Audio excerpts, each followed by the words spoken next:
नमस्कार दोस्तों, मैं हूं प्रकाश पांडे। द बीएनपी इंस्टीट्यूट के ऑनलाइन प्लेटफॉर्म पर आपका स्वागत करता हूं।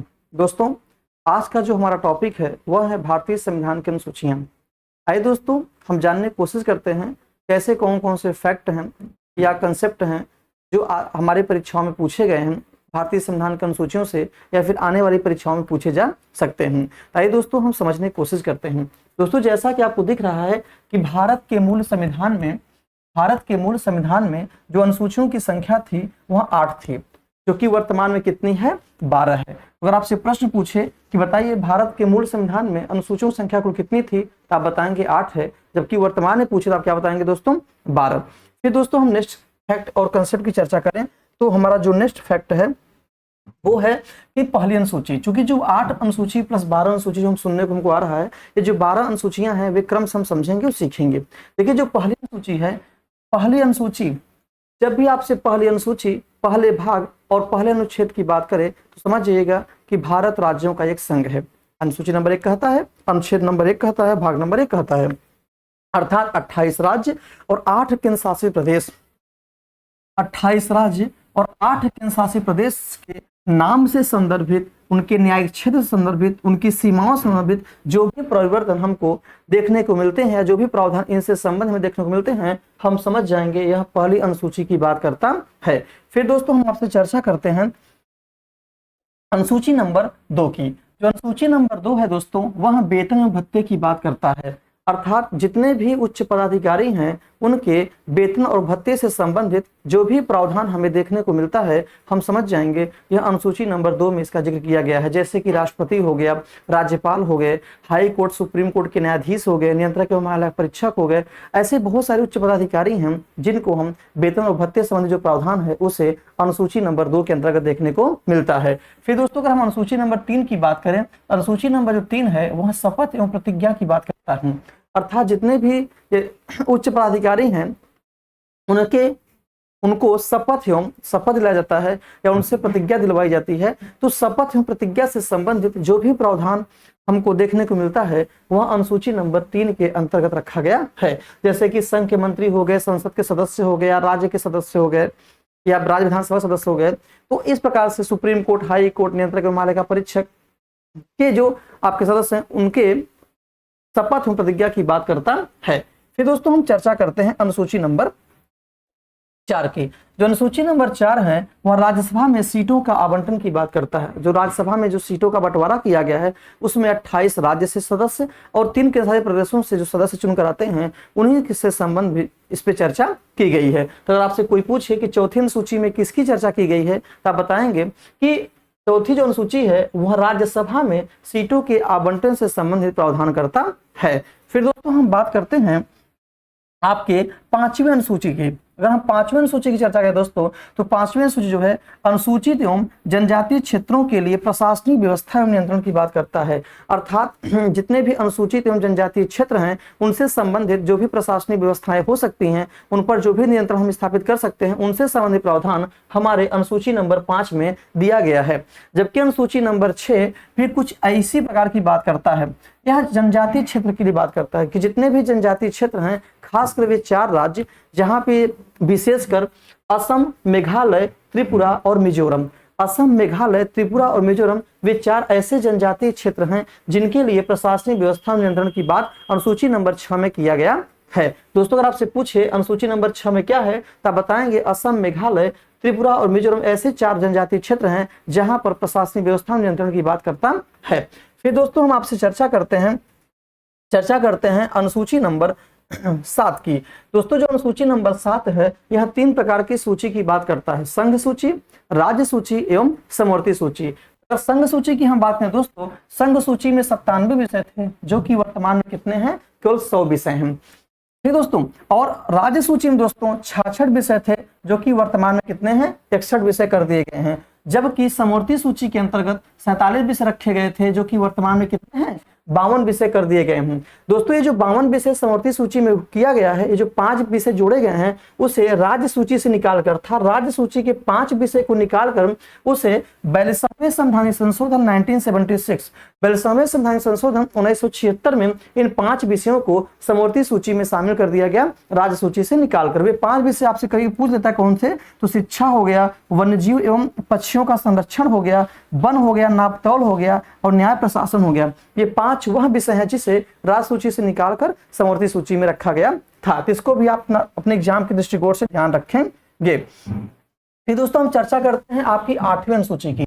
8वीं सूची में दोस्तों भारत की राजभाषा से संदर्भित है। 8वीं सूची में मूल भाषा जो थे हमारे 14 थे। जब हमारा संविधान बनकर तैयार हुआ उसमें भाषा की संख्या कितनी थी? 14 थी, जो कि वर्तमान में कई संशोधन के बाद 22 भाषा हमें देखने को मिलती है।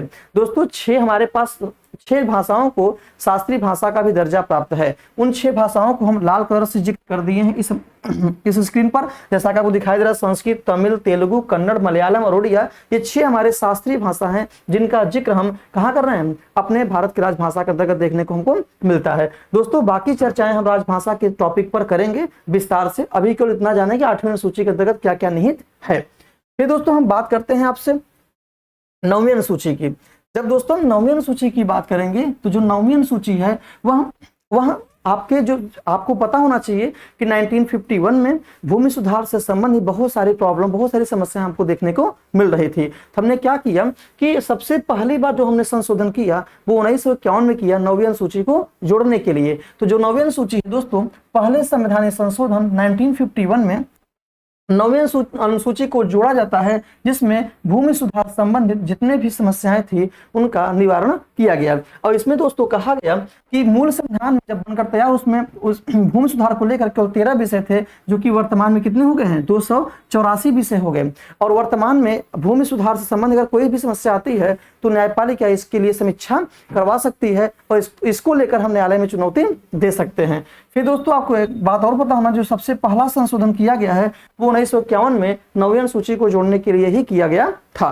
फिर दोस्तों हम चर्चा करते हैं 10वीं अनुसूची की। दोस्तों जब हम 10वीं अनुसूची की बात करें, 10वीं अनुसूची जो दोस्तों है वह उसे 52वें संवैधानिक संशोधन 1985 52वें संवैधानिक संशोधन 1985 में 10वीं अनुसूची को जोड़ा जाता है। और उसके अंतर्गत कहा जाता है कि दल बदल विरोधी कानून के रूप में भी इसको हम जानते हैं, आप जानते रहिएगा। इसमें कहा गया है कि संसद एवं विधानसभा के जो सदस्य हैं उनकी निर्भरता को लेकर एक उपबंध है, प्रोविजन है। इसमें क्या कहा जाता है कि जैसे कोई भी सदस्य है, अगर वह संसद का सदस्य है चाहे विधानसभा का सदस्य है, अगर वह किसी पार्टी में है तो वह किसी भी पार्टी से अगर दूसरी पार्टी में जाता है तो उसकी सदस्यता रद्द कर दी जाएगी, अर्थात वह निर्भर हो जाएगा, अर्थात उसकी सदस्यता अमान्य हो जाएगी। तो इस प्रकार से इस कानून को 1985 में लाया गया, 10वीं अनुसूची के तहत जोड़ा गया। तो आप इसको याद रखिएगा कि 52वें संवैधानिक संशोधन 1985 में 10वीं अनुसूची को जोड़ा जाता है, जिसे हम दल बदल विरोधी कानून के रूप में जानते हैं। फिर दोस्तों हम बात करते हैं 11वीं अनुसूची की। दोस्तों जो 11वीं अनुसूची है इसे 73वें संवैधानिक संशोधन 1992-1993 1992-93 के तहत इसको लाया जाता है। पंचायती राज व्यवस्था के रूप में हम इसको जानते हैं, अर्थात पंचायती राज व्यवस्था के रूप में 11वीं अनुसूची को जोड़ा जाता है 73वें संवैधानिक संशोधन 1992 और 1993 में। इसमें दोस्तों 29 विषय पर काम करने का अधिकार दिया गया है, किसको? पंचायती राज व्यवस्था को। अर्थात पंचायत राज व्यवस्था में 29 विषय रखे गए हैं जिन पर वे अपने कानून, नियम या व्यवस्था कर सकते हैं किसी भी ग्रामीण समुदाय को या किसी भी ग्रामीण क्षेत्र को बेहतर बनाने के लिए। फिर दोस्तों हम चर्चा करते हैं आपसे, किसकी बात करते हैं दोस्तों? 12वीं अनुसूची की। जो 12वीं अनुसूची है दोस्तों, इसे 74वें संवैधानिक संशोधन 1992-1993 के तहत इसको जोड़ा गया है। नगर पालिका की व्यवस्था इसमें की गई है। जिस प्रकार से 73वें संवैधानिक संशोधन 1992 के तहत आपको जोड़ा गया क्या? पंचायत व्यवस्था, और उसके अंतर्गत 29 विषय पर काम करने का जिम्मेदारी सौंपी गई। उसी प्रकार से 12वीं अनुसूची के अंतर्गत 74वें संवैधानिक संशोधन 1992-3 के तहत नगर पालिका व्यवस्था को जोड़ा गया, जिसमें 18 विषय पर काम करने की जिम्मेदारी सौंपी गई। अर्थात जो 12वीं अनुसूची है वह नगर पालिका से संबंधित जो भी प्रावधान व्यवस्था है उससे संबंधित काम को करने की बात करता है, जबकि आपका जो 11वीं अनुसूची है वह बात करता है किसकी? पंचायती राज व्यवस्था के 29 विषय पर क्या क्या काम। बाकी दोस्तों मैंने 11वें सूची में कुछ विषयों की चर्चा कर दिया है, जैसे कृषि हुआ, पशुपालन हुआ, इन सबको आप पढ़ के लिखना चाहे तो लिख भी सकते हैं। बाकी इन सब की चर्चाएं हम विस्तार से 11वें अनुसूची और 12वें अनुसूची की जब हम पढ़ेंगे स्थानीय सरकार, लोकल गवर्नमेंट, तब आपसे हम चर्चा करेंगे विस्तार से इनके संदर्भ में क्या क्या, कौन कौन समितियां हैं, कौन कौन से आयोग हैं, क्या क्या प्रावधान किए गए हैं। दोस्तों यही थी हमारी कुल 12 अनुसूचियां जिनसे संदर्भित हमारे एग्जाम में प्रश्न पूछे जाते हैं। दोस्तों उम्मीद करते हैं आपको ये सारे प्रश्न और सारी अनुसूचियों के जो कंसेप्ट, फैक्ट हैं, आपको समझ में आ गए होंगे। दोस्तों इस फैक्ट को, इस कंसेप्ट को ऐसे समझिए कि आप किसी भी परीक्षा में अगर प्रश्न पूछा जाए तो आप इसका जवाब आसानी से दे सके। उम्मीद करते हैं दोस्तों आपको यह वीडियो अच्छा लग रहा होगा। अगर अच्छा लग रहा है तो प्लीज आप हमारे चैनल को सब्सक्राइब करिए, शेयर करिए, लाइक करिए, और अगर आपको कोई भी दिक्कत इसमें लग रहा है तो आप प्लीज कमेंट बॉक्स में अपना प्रश्न या उत्तर छोड़ सकते हैं, जिसका जवाब आपको हमारे द्वारा, हमारे संस्थान के द्वारा, मेरे द्वारा आपको प्रदान कर दिया जाएगा। तो ठीक है दोस्तों, मिलते हैं नेक्स्ट वीडियो में नेक्स्ट टॉपिक के साथ। तब तक के लिए नमस्कार, बेस्ट ऑफ लक मित्रों।